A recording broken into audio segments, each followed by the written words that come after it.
Livro de Gênesis, capítulo 40. Livro de Gênesis, capítulo 40.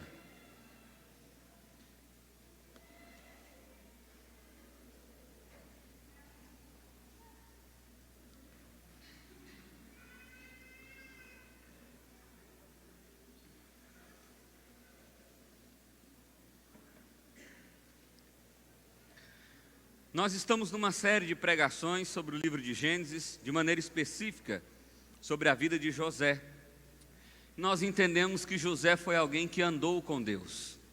E a experiência de vida dele, de diversas formas, aquilo que Deus, da maneira que Deus se manifestou, a maneira que ele entendia a vida, mostrava que ele era alguém que andava com Deus.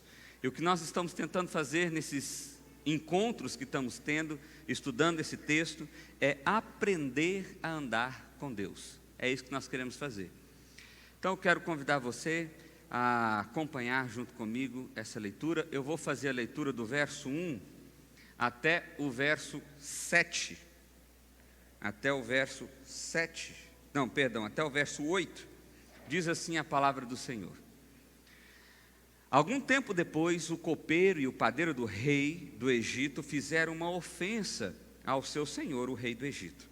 O faraó irou-se com os dois oficiais, o chefe dos copeiros e o chefe dos padeiros, e mandou prendê-los na casa do capitão da guarda, na prisão em que José estava. O capitão da guarda os deixou aos cuidados de José, que os servia. Depois de certo tempo, o copeiro e o padeiro do rei do Egito, que estavam na prisão, sonharam. Cada um teve um sonho, ambos na mesma noite, e cada sonho tinha a sua própria interpretação. Quando José foi vê-los na manhã seguinte, notou que estavam abatidos. Por isso perguntou aos oficiais do faraó, que também estavam presos na casa do seu senhor: por que hoje vocês estão com semblante triste? Eles responderam: tivemos sonhos, mas não há quem os interprete. Disse-lhes José: não são de Deus as interpretações? Conte-me os sonhos. Vamos orar mais uma vez? Pai, louvado seja o Senhor, ó Deus, por privilégio enorme que nós estamos tendo aqui nessa noite, ó Deus. Como foi extraordinário, lindo, poder adorar a Ti por meio dos cânticos, por meio da oração, ver a Tua igreja, Deus, com o coração aberto em adoração. Obrigado, Deus, porque isso é privilégio e é agir do Espírito Santo do Senhor em nosso meio. Eu peço ao Senhor, ó Deus, que o Senhor fale conosco e continue a falar por meio da exposição da Tua palavra. Que Teu Espírito Santo venha de encontro com os nossos corações, ó Pai, e que pela Tua misericórdia o Senhor me use como instrumento do Senhor para isso. É assim que nós oramos, em nome de Jesus. Amém. Amém. Meus irmãos, nós já caminhamos um pouquinho sobre a vida de José. Nós vimos que José era o filho mais novo de 12 irmãos. Ele foi vendido como escravos pelos irmãos. Os irmãos de um primeiro momento queriam matá-lo, eles desistiram, venderam ele como escravo. José foi parar no Egito, lá ele foi parar na casa de Potifar, trabalhando como escravo, mas a coisa lá começou a caminhar bem para José, porque apesar dele ser escravo, ele trabalhava muito bem, tudo que ele fazia prosperava. Isso chamou a atenção de Potifar, que era o nobre ali que tinha José como escravo, ao ponto de Potifar colocar tudo na mão de José. José se tornou uma espécie de gerente de tudo o que Potifar tinha. José estava por cima da carne seca, dentro da possibilidade que era a circunstância dele. Mas o que aconteceu é que tinha uma mulher chamada não sei o quê, porque a Bíblia não fala nem o nome dessa maldita, que é a esposa de Potifar. E ela começou a ver José, bonitão, andando para lá, andando para cá, começou a cobiçar José, até que ela pegou e deu um fecha em José. Nós não vamos passar a vergonha que nós passamos alguns domingos atrás, né? Porque eu já vi que a igreja não sabe falar daquele jeito que precisava falar. Então, deixa para lá. Quem não entendeu, depois vê a pregação no YouTube. Aí o que aconteceu? José, que saiu correndo da mulher, picou a mula, e a mulher pegou e começou a mentir, dizendo que ela havia tido uma tentativa de estupro. Potifar fica irado, manda prender José, José fica preso. E o texto termina no capítulo 39, dizendo que na prisão, José começou a fazer tudo o que ele podia, o melhor que ele podia. Isso chamou a atenção do carcereiro, e o carcereiro colocou José como uma espécie de supervisor da prisão. Supervisor da prisão. Dado o contexto, agora nós podemos entrar no que está acontecendo aqui. Olha só. O verso 1 começa dizendo assim: algum tempo depois, esse algum tempo depois é o seguinte: José foi preso pelos irmãos quando ele tinha 17 anos, a Bíblia fala isso. De 17 anos, a idade dele, até agora, havia se passado mais ou menos 13 anos. José aqui agora tinha quase 30 anos, escravo e preso. Essa informação é importante a gente ter na cabeça, porque a gente vai ler na Bíblia, e como a Bíblia às vezes não está dando ênfase no tempo, a gente pensa que passou do dia para a noite e José já... Não foi assim. Para ele conquistar o favor de Potifar, foi um tempo. Ele teve que trabalhar, o trabalho dele teve que estar certo, e por aí vai, e aí as coisas foram acontecendo até que ele virou gerente. Quando ele foi preso, a mesma coisa, ele ficou preso durante muito tempo. E aí ele está ali trabalhando, fazendo tudo certinho, chama a atenção do carcereiro, o carcereiro coloca ele como supervisor. Beleza. Tendo em mente agora que José já estava há mais ou menos 13 anos preso, agora preso, antes escravo, numa terra desconhecida, jogado lá pelos seus familiares, nós precisamos entender a história agora. Olha só. Algum tempo depois, o copeiro e o padeiro do rei do Egito fizeram uma ofensa ao seu senhor, o rei do Egito. O faraó irou-se com os dois, o chefe do copeiro e o chefe do padeiro, e mandou prender na casa do guarda, na prisão em que José estava. Então, o que está acontecendo aqui? Tinha lá o chefe dos copeiros e o chefe dos padeiros, que eram consideradas posições de honraria, porque ambos tinham acesso direto ao faraó. Não era qualquer um que tinha acesso direto ao faraó. O copeiro é aquele que servia a comida e a bebida, principalmente, e o padeiro era aquele que fazia o pão. Era simples assim, ele servia a comida e um servia a bebida. Ambos eram responsáveis pela segurança do faraó. Havia muita tentativa de matar os grandes líderes daquela época por envenenamento. Então eles tinham que provar a comida e dar para o cara, e dava tudo certo, entendeu? Neemias foi isso também. Quando a gente lê o livro de Neemias, ele era também copeiro do imperador naquela época. Pois bem, eles fizeram alguma besteira lá, que a gente não sabe o que é. Os historiadores questionam, levantam a hipótese de que foi alguma espécie de tentativa de traição, ou pelo menos o faraó entendeu que eles estavam tentando trair a ele mesmo. Por isso os dois foram presos. E por acaso, eles foram presos na prisão em que José estava. Eu já ensinei essa frase várias vezes aqui na igreja, mas eu estou vendo que tem alguns visitantes aqui, eles não conhecem, e eles precisam conhecer essa frase, porque isso faz todo sentido na vida de José, e faz todo sentido na nossa vida. A frase é o seguinte, vamos lá, igreja, não deixa eu passar vergonha não, pelo amor de Deus. Não...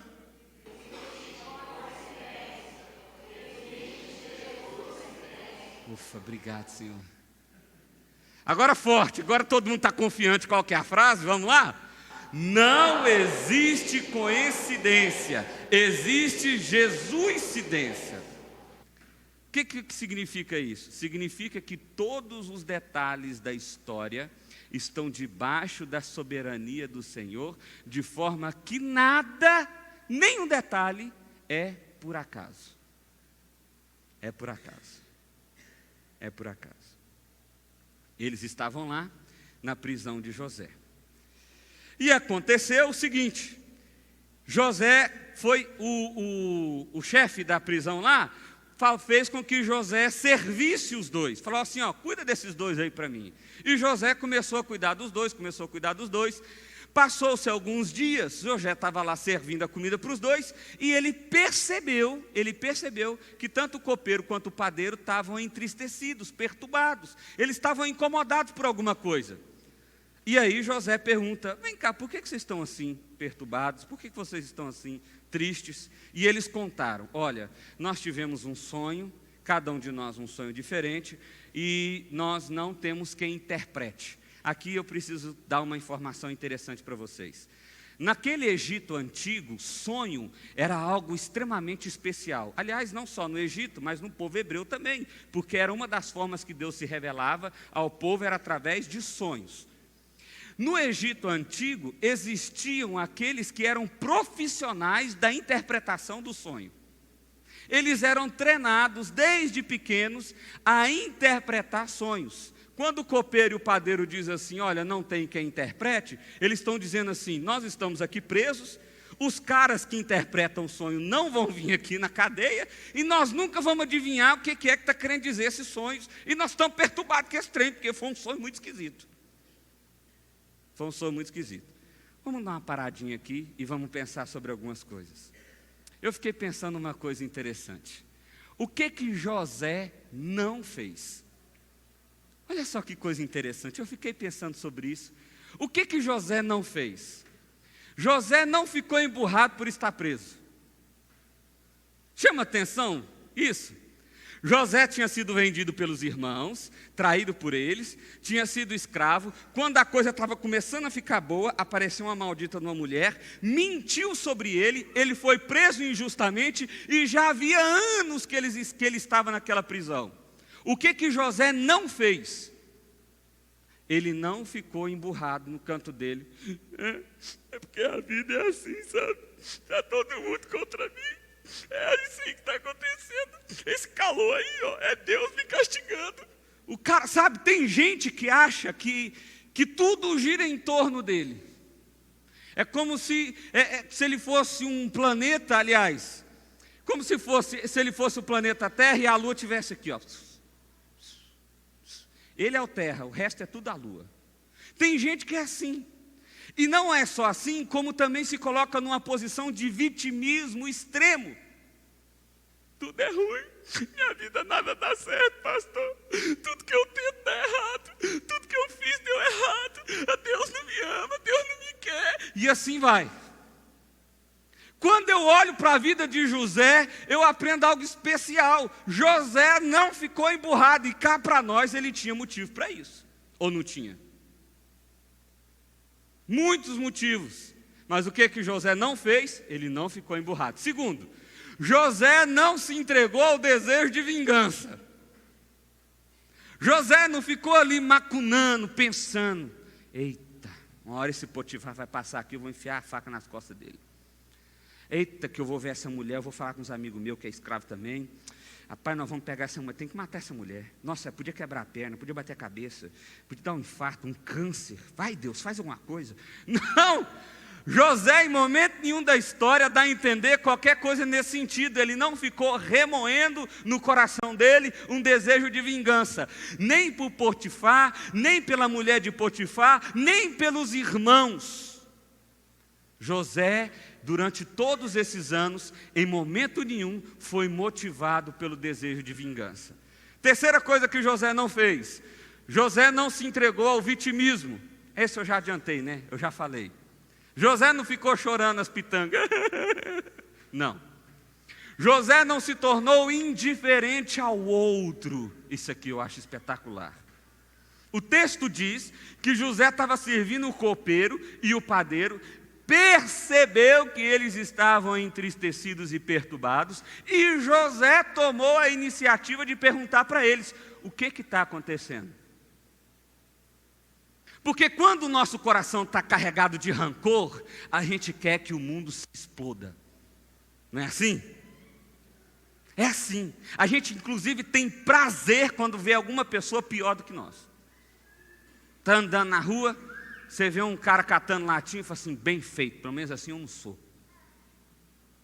Tem gente que é. O rancor, gente, o rancor faz a gente pensar cada coisa.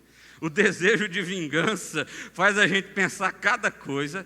Eu estou falando para você, ia ficar assustado se eu e você tivéssemos a capacidade de ler a mente do outro. Você fala, não é possível que o fulano pensou isso. Pensou. Como ele pensou. Aliás, ele quase fez. Quase fez. José não. José não foi motivado, não ficou indiferente ao outro. Ele podia muito bem chegar e falar assim, toma a comida aí. Está triste? Bem feito. Estamos todo mundo aqui mesmo. É isso aí. Você achou que você estava por cima da carne seca, né? Comendo a comida do faraó? Eu acho é pouco. Você está agora todo lascado que nem eu. Eu ainda estou melhor, porque eu sou gerente aqui. Não, ele não fez isso. O que José também não fez? José não culpou a Deus por sua situação. José não culpou a Deus por sua situação. Ele não ficou lamuriando, reclamando. Ah, Deus, ah, Deus, ah, Deus. Não. Ele simplesmente fez o que ele tinha que fazer. Mas se José não fez essas coisas, teve o que ele fez. Olha só. José fez o melhor que podia fazer. Quando ele estava lá na casa de Potifar, como que ele trabalhou? Da melhor forma que ele podia trabalhar. Quando ele foi preso injustamente, como que ele serviu? Da melhor forma que ele podia servir. Porque lembra o que a gente viu na semana passada? Tudo que ele fazia para a glória de Deus. José se viu da melhor forma. José adorou ao Senhor. De alguma forma, a gente percebe isso porque tanto o carcereiro quanto o Potifar observavam que era Deus de José que estava abençoando José. Então, apesar do texto bíblico não dizer claramente como que era essa adoração, de alguma forma isso era tão nítido na vida de José que quem estava ao lado dele percebia essa intimidade que ele tinha com Deus. Mesmo na prisão ou na escravidão, ele adorava ao Senhor. Eu acho legal que a gente canta aquela música, né? Se Deus fizer, Ele é Deus. Se não fizer, Ele é Deus. Se a porta abrir. Não é assim? Mas a gente não canta assim, não. Quando a gente está com o coração magoado, a gente põe essa música como uma espécie de autoafirmação. Fica tipo assim, se Deus fizer, Ele é Deus. Maldito, mas tinha que fazer se não fizer. E é assim que a gente fica. A música não é sincera, ela não é honesta, a nossa declaração não é verdadeira. A gente apenas fica fazendo uma espécie de autojustificação. Não é o que eu acredito, mas pelo menos eu canto a música. José não, ele adorava ao Senhor. José se importava com o outro. José olhava para o outro com importância devida. Ele não era indiferente. Ele olhou, o que aconteceu? Por que você está assim? Sabe, muitas vezes nós acreditamos que não temos nada a oferecer ao outro. E nós nos esquecemos que nós podemos oferecer o que a pessoa mais precisa. Sabe o que é? Compaixão. Compaixão. A pessoa que está do seu lado, às vezes está precisando só de compaixão. O que você está sentindo? Estou sentindo que seu semblante está triste. Estou sentindo que você parece estar meio perturbado. O que aconteceu? Ah, pastor, Deus me livre, vou entrar num problema desse? Vou nada, você está doido? Estou fora. Então, se você está fora, você não é alguém que anda com o Senhor. Você é alguém que anda com o seu coração. Você é alguém que anda consigo mesmo. Mas com Deus você não anda. Porque se tem uma coisa que Deus não é indiferente. Ele sempre se importa com a nossa dor. Ele sempre se importa com as nossas vidas. Amém. José andava com Deus apesar das circunstâncias. Não eram circunstâncias que determinavam o agir de José. Está tudo bom, então glória a Deus. Maranata, hora vem, Senhor Jesus. Aí o trem está ruim e o cara está assim, ó. Maranata, hora vem, Senhor Jesus. Vai acabar não esse trem, meu Deus do céu? Repetiu essa música 2 vezes já, gente. Oh, meu Deus do céu. Não precisa estar bem.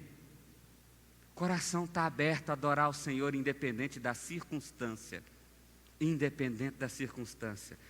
Esse é o coração de alguém que anda com o Senhor. Mas o texto continua. E agora vem a parte dos sonhos. Olha só o que começa a dizer os sonhos aqui. Eles responderam. Passou aí? Está tudo certo? Ah, não, perdão, gente. Deixa eu dar essa citação para você de Itamir Neves, perdão. José estava cumprindo o plano de Deus para a sua vida. Ele não compreendia tudo o que estava acontecendo, mas sabia que Deus estava presente. Em qualquer circunstância estava tranquilo, porque Deus estava não só na direção da sua vida, mas na direção do mundo. Não tinha razões para se preocupar. Foi aquele rumo que Deus deu à sua vida. Estava no itinerário divino. Era só questão de esperar. Você já pensou? Vê se você pegou a profundidade dessa frase aqui. José está preso, tem 13 anos. Ele já era escravo, foi preso injustamente. Ou seja, estava ruim, ficou pior. E José estava o quê? Tranquilo. Porque José entendia que a história da vida dele e a história do mundo estava nas mãos do Senhor. Estava nas mãos do Senhor. Deixa eu dizer uma coisa aqui muito interessante para você. Se você tem um coração atribulado, perturbado, extremamente ansioso, talvez uma das coisas que esteja acontecendo com você é falta de fé. Quando você passa a acreditar que é na sua capacidade, na sua possibilidade de fazer e de não fazer, que as coisas vão se resolver, que as portas vão se abrir ou vão se fechar, que os problemas vão se solucionar ou não, você é alguém que vive extremamente ansioso, afoito, é o tempo inteiro, meu Deus do céu, e agora? Ai, ai, ai, porque se não for eu, quem vai fazer? Não. A história está nas mãos do Senhor. E quando a gente entende isso, a gente vive em paz. Vive em paz. É tipo paz mesmo assim, sabe? Paz.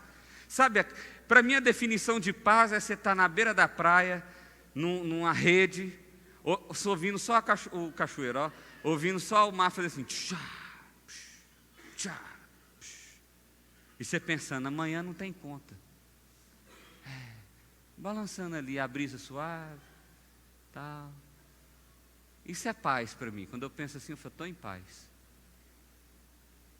É tipo isso, era para a gente ter essa sensação todos os dias. Se nós percebêssemos que na verdade estamos na mão do Senhor, sendo balançados por Ele. Sendo balançados por Ele. O texto continua, e agora a gente vai para a parte dos sonhos, que é muito legal. Olha que sonhos mais doidos. Eles responderam, tivemos um sonho, mas não há quem os interprete, disse-lhe José. Não são de Deus as interpretações? Primeira coisa que José aponta, olha, deixa eu te explicar um negócio aqui, amigão. Você está achando que são os seus deuses que vêm mostrando futuro, ou revelações, ou destino por meio de sonhos? Não, na verdade, quem tem a história nas mãos é o Senhor Deus de Israel, é o único e verdadeiro Deus. Então, se existe alguma interpretação para o sonho que vocês tiveram, ela tem que vir de quem? De Deus, de Deus. Conte-me os sonhos. E os caras começaram a contar. Então o chefe do copeiro contou o sonho a José. Em meu sonho vi diante de mim uma videira, com 3 ramos. Ela brotou, floresceu e deu uvas que amadureciam em cachos. A taça do faraó estava em minhas mãos, peguei as uvas, as espremi na taça do faraó e as entreguei em suas mãos. Disse José, a interpretação é essa. Os 3 ramos são 3 dias. Dentro de 3 dias o faraó vai exaltá-lo e restaurá-lo à sua posição. E você servirá a taça na mão dele, como costumava fazer quando era o seu copeiro. Fica imaginando a cena. O copeiro ficou feliz, não ficou? A notícia era boa. Você vai ser restaurado. Talvez aquela suspeita que havia de traição, foi constatado que o copeiro não tinha nada a ver com isso. Então está tudo certo, daqui 3 dias o faraó vai te chamar e você vai voltar a servir da maneira que você servia e fica sossegado. E aí tem uma coisa interessante, José toma uma iniciativa, olha só o que José faz, verso 14, quando tudo estiver indo bem para você, lembre-se de mim, seja bondoso comigo, fale de mim ao faraó e tire-me dessa prisão. Pois fui trazido à força das terras dos hebreus, e também aqui nada fiz para ser jogado nesse calabouço. José tomou uma iniciativa, ele viu, falou: peraí, esse cara vai falar diretamente com o ouvido do faraó. Vai que ele conta a minha história para o faraó fica, se simpatiza com a história e me libera. Então deixa eu aproveitar o gancho aqui. Cara, quando você estiver lá, faz um favor para mim, conta a minha história para ele. E José, aqui é o resumo, mas José deve ter contado a história todinha, desde os irmãos, tudinho. Eu imagino que o copeiro falou assim: beleza, deixa comigo. E aí vem a outra história. Deixa eu só fazer uma pausazinha aqui antes.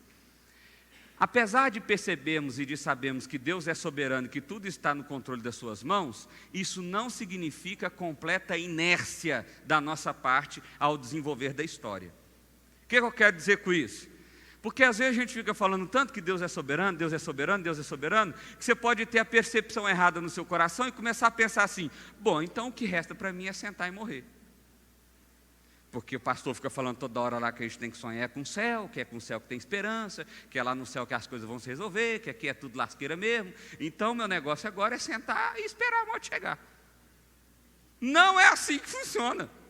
É por isso que Jesus, quando está falando sobre esse mesmo tema, lá em Mateus 6, ele usa os pássaros do campo como exemplo. Ele diz assim: olha só, observem os pássaros do campo, não semeiam, não ajuntam celeiro, e nem por isso o Pai Celeste não deixa de cuidar delas. Por que ele está usando o exemplo dos pássaros dos campos? Porque apesar de ser cuidado por Deus, esses pássaros migravam de lugar para lugar por causa da estação. Eles sabiam que se eles ficassem em determinado lugar, em determinada estação, não haveria comida. Então eles migravam para lá, onde tinha estação e onde tinha comida. Entendeu? É a mesma coisa. José viu uma oportunidade e foi em cima. O que eu quero dizer com isso? Se você for desses que acredita que não deve fazer nada, eu quero dizer para você que vai dar tudo errado. Ou seja, você tem que ser o marido que Deus quer que você seja, a mulher que Deus quer que você seja, o filho que Deus quer que você seja, o empresário que Deus quer que você seja, o empregado que Deus quer que você seja, o amigo que Deus quer que você seja. Não é só ficar parado e falar assim: deixa o pau quebrar. Não. Haja. Há um segundo sonho, o sonho do padeiro. Eu penso que o padeiro ficou animado, porque a coisa do copeiro era bom, né? O do copeiro vai restaurar, tá? O padeiro deve ter ficado todo assanhadinho e falado assim: não, deixa eu contar meu sonho, deixa eu contar meu sonho. Olha só, meu sonho é o seguinte: eu também tive um sonho, José, até tive um sonho. Sobre a minha cabeça havia 3 cestas de pão branco. Na cesta de cima havia todo tipo de pães e doces que o faraó aprecia. Mas as aves vinham comer das cestas que eu trazia na cabeça. Disse José: esta é a interpretação. As 3 cestas são 3 dias. Eu fico pensando no cara, gente, fala a verdade. O cara deve falar assim: não, 3 dias, igualzinho. Nossa, vai dar certo para mim. São 3 dias. Dentro de 3 dias o faraó vai decapitá-lo. Você pensa que o José não tinha filtro não, amigão. Ele não falou assim não: é o seguinte, dentro de 3 dias, pode ser que você não seja tão bom assim não. Ele já foi na lata. Padeirão, deixa eu te falar um negócio aqui. Aproveita a refeição, porque são uma das últimas. 3 dias o faraó vai te decapitar e vai pendurar você numa árvore. E as aves comerão a sua carne. E as aves comerão a sua carne. Há uma explicação razoável para isso aqui. Primeiro, Deus não pôs, por acaso, aqueles homens naquela prisão. Fazia parte do plano e do propósito de Deus que aqueles homens estivessem naquele momento, naquela prisão, sonhassem esses sonhos, contassem para José esses sonhos, José interpretasse esses sonhos, para que depois coisas outras aconteceriam. Certo? Agora tem a parte ruim, porque nós estamos lendo a história e você está pensando que ela vai ter um desfecho positivo. Mas ela não tem. Deixa eu pular isso aqui. Olha só o que diz no verso 20. 3 dias depois era aniversário do faraó. E ele ofereceu um banquete a todos os seus conselheiros. Na presença deles, reapresentou o chefe dos copeiros, o chefe dos padeiros. Restaurou a posição do chefe dos copeiros, de modo que ele voltou a ser aquele que servia a taça do faraó. Mas o chefe dos padeiros mandou enforcar, como José lhe dissera em sua interpretação. Agora olha só essa parte aqui, gente, a última frasezinha desse texto. O chefe dos copeiros, porém, não se lembrou de José. Ao contrário, esqueceu-se dele.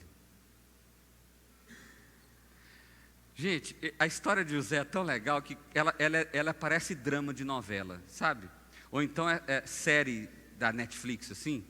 Você já viu aquela série que você fala assim, não vou ver só mais um capítulo. Aí acaba, você, nossa, mas agora tem que ver o outro aí. Porque senão não vou entender a história. Como se você pudesse dar pausa e ver no outro dia, né? Como se fosse sumir assim de um dia para o outro. Mas é isso. Parece que a coisa está engateando para José de novo. Eu imagino que José está até nessa mesma expectativa. Espera aí, Deus não vai ser tão mal assim comigo. Ele trouxe esses caras aqui. Esses caras estão aqui. Sonhar é por acaso eu que estou servindo eles, por acaso. Eu estou interpretando o sonho deles, por acaso. Pô, esse cara vai me ajudar. É a minha chance. É agora. E aí, de repente, o texto termina dizendo assim: o chefe dos copeiros, porém, não se lembrou de José. Ao contrário, esqueceu-se dele.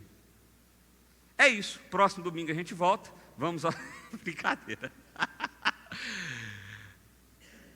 Não é frustrante esse fim? Não é frustrante? Esse fim é terrível. Uma das coisas que nós temos aprendido aqui, que andar com Deus nem sempre significa o desfecho do desejo do nosso coração. Nem sempre significa que as coisas vão acontecer lá no fim, exatamente e no tempo que nós gostaríamos que acontecesse. Já é a terceira vez que está acontecendo isso aqui com José. A coisa está ficando boa, ficando boa, ficando boa, dá zebra. Está ficando boa, ficando boa, ficando boa, dá zebra. Agora de novo, ficando boa, ficando boa. Abriu uma luz no fim do túnel. Não, era um trem vindo, agora que vai arrebentar de vez. Não é? Não resolveu. O que nós podemos aprender sobre esse texto? Primeiro, faça tudo para a glória de Deus. O que determina as suas ações? O que determina as suas ações? São as circunstâncias? É bem possível que você vai ser alguém que vai ter muita dificuldade de andar com o Senhor. Porque as circunstâncias, meu irmão, da vida, é isso aqui que nós estamos vendo com José. Quando começa a ficar bom, lasca tudo. Quando começa a melhorar, dá errado. É isso. É isso. A nossa vida é uma montanha-russa, o tempo inteiro. Então nós temos dias bons, dias ruins, momentos bons, momentos ruins, dias de vitórias e dias de derrota. Sabe quando que isso vai mudar? Só quando Jesus voltar. Se você esperar para servir ao Senhor da melhor forma que você pode fazer, só quando as coisas estiverem verdadeiramente boas na sua vida, então você não entendeu o que é andar com Deus. Não entendeu. Segundo, sirva ainda que seja a última coisa que lhe resta. O que José podia fazer bem? Como escravo e preso. O que José podia fazer bem? O quê? Servir o próximo. Ele não tinha nada. Ele não tinha recurso nenhum. Enquanto nós estamos aqui o tempo inteiro falando assim, se eu tivesse o dinheiro que aquele cara tem, eita, você ia ver como que eu ia ser uma pessoa boa. Se eu tivesse o recurso que aquela pessoa tem. Se eu tivesse os talentos que aquela pessoa tem. Não, meu irmão, isso é desculpa para a sua mediocridade. Isso é desculpa para o seu não fazer. Alguém que anda com Deus é alguém que serve, ainda que seja a última coisa que essa pessoa tem a fazer. E serve com excelência. Não servir meia boca, não é um negócio assim, Deus, então tá bom, eu vou lá, tá? Aqui, ó, pronto, fui. Não! É o melhor que você pode fazer. Era isso que José estava fazendo. E nós vamos perceber que essa é uma das razões que José era extremamente abençoado por Deus. Tudo que José fazia era para a glória de Deus. Não estou colocando como barganha, como troca, não. Eu estou colocando como consequência natural. Deus abençoa os seus bons filhos, assim é, desde Caim e Abel. Deus abençoa os seus bons filhos. Por isso Israel foi tão próspero por muitos anos na história dele. E ao mesmo tempo Israel foi um povo castigado, escravo, subjugado, porque desobedeceu ao Senhor e deixou de glorificar o nome dele. E assim é. Deus vai dar abraço em bons filhos e vai dar tapa nos ruins. Deus vai fazer carícia nos bons filhos e vai descer o chicote naqueles que não prestam. Porque um bom pai faz isso. Um bom pai faz isso. Quarto, não seja acomodado. A acomodação não tem nada a ver com a vida de alguém que anda com Deus. Alguém que anda com Deus é alguém que está preocupado com as pessoas que estão ao seu redor. Está preocupado em servir ao outro. Está preocupado em fazer o melhor. Não é alguém que simplesmente está assim, tá bom, deixa aí, tá bom. Desse jeito aí, ninguém repara. Deixa, tá bom. Ninguém, bobagem, tá bom. Não, nós fazemos o melhor. E é em tudo, viu, meu irmão? Às vezes você está pensando assim, nossa, eu tenho que arrumar um cargo na igreja agora para eu fazer o melhor. Não. Eu estou falando que para você fazer o melhor é na sua vida. Aqui também, tá? Nós já estamos falando disso aqui. Até o fim do mês você vai ver só, quem é membro dessa igreja vai ter que servir de alguma forma. Eu já falei, até como flanelinha. E você vai ser o melhor flanelinha que essa cidade já viu. Vai ser o flanelinha, o top. Porque nós queremos fazer o melhor, para a glória de Deus. Mas você começa a fazer isso na sua casa. Sendo um bom pai, em vez de ser um pai medíocre. Sendo um bom marido, em vez de ser um marido medíocre. Sendo uma boa esposa, ao invés de ser uma esposa medíocre. É lá que você faz o melhor. É lá. É aonde você estiver. É aonde você estiver. Tem uma irmã aqui da igreja que faz uns café da manhã para o marido. Vou dar esse exemplo, nem pedir permissão, mas está no Instagram mesmo, já é público. Tem uma irmã aqui da igreja que faz uns café da manhã para o marido, põe uns pratinhos bonitinhos, escreve umas frases, umas letrinhas, uns trenzinhos assim, sabe? E põe foto no Instagram. Eu estou achando tão legal que agora tem outras mulheres imitando ela. Está imitando, fala, nossa, vamos pôr aqui também um pratinho. Vamos fazer uma reunião, vamos fazer um chazinho de mulher. Aí o chazinho tem flor, tem buquê, tem uns trem assim, uns negócios. Eu acho isso top. Observa como um bom exemplo impacta de maneira positiva as pessoas que estão ao redor. Faça o melhor. Deixa de ser medíocre. Deixa de ser mais ou menos. Faça o melhor. E presta atenção em outra coisa. Fazer o melhor é fazer o melhor que você pode fazer. Não é para fazer melhor do que a pessoa que está do seu lado. Não é para fazer melhor do que a pessoa que você conhece, sei lá de onde. Não. A sua preocupação não é ser melhor do que outro. A sua preocupação é fazer o melhor que você pode fazer. Porque como começamos esse culto com um versículo de 1 Coríntios, tudo que nós formos fazer, façam para a glória de Deus. 5. Nunca se esqueça, a história da sua vida e do mundo está nas mãos do Senhor Deus. Tem gente que tem a sensação de que está num carro desgovernado descendo ladeira abaixo.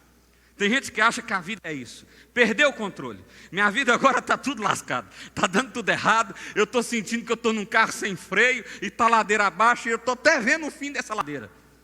Não. Você pode ter até essa sensação em alguns momentos da sua vida por causa das difíceis circunstâncias. Mas nunca se esqueça de que Deus está com você. Deus está no controle da história.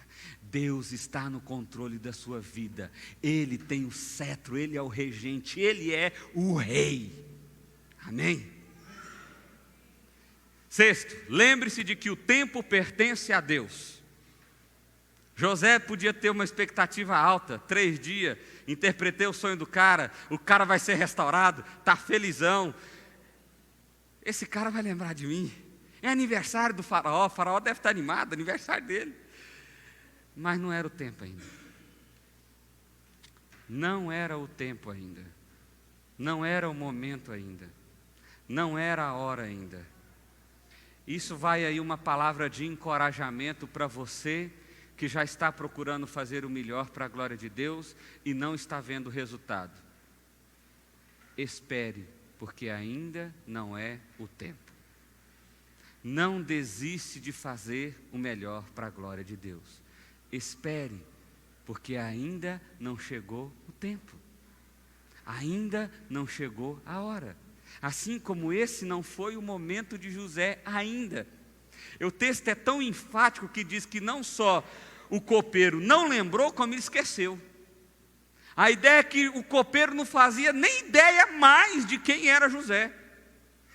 Ele nem fazia mais ideia. Não é que ele deixou de falar, ele simplesmente não lembrou mais daquela cena. É como se tivesse deletada da mente dele.